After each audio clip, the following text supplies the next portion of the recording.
Hi అండి. ఈరోజు cashew chikki చేశానండి. First time బాగొచ్చింది.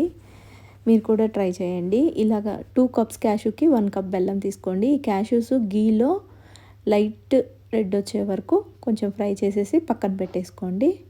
తర్వాత బెల్లంలో కొంచెం వాటర్ వేసుకొని కొంచెం గట్టి పాకం రావాలండి ఇది.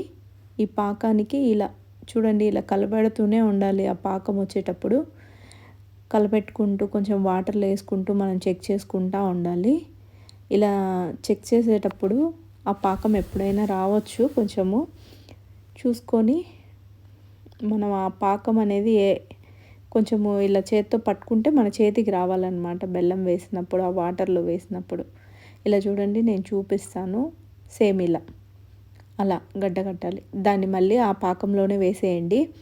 వేసేసిన తర్వాత చాలా సిమ్లో పెట్టేసుకొని ఈ క్యాష్యూస్ వేసుకొని వేయించినవి కలబెట్టండి. మంట అనేది ఉంటేనే బెస్ట్ అండి, ఎందుకంటే మంట ఆపేస్తే గట్టిగా అయిపోతుంది బెల్లం పాకము.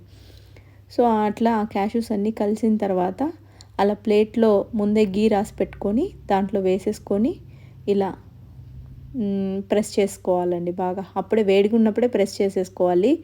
కొంచెం ఆరిన తర్వాత కొద్దిగా వేడిగా ఉన్నప్పుడే ఇలా పీసెస్ లాగా కట్ చేసుకుంటే వస్తుందండి. కొంచెం ఆరిపోతే చల్లగా అయిపోతే ఇలా కట్ చేయడానికి రాదు. చూడండి ఎంత బాగా వచ్చాయో.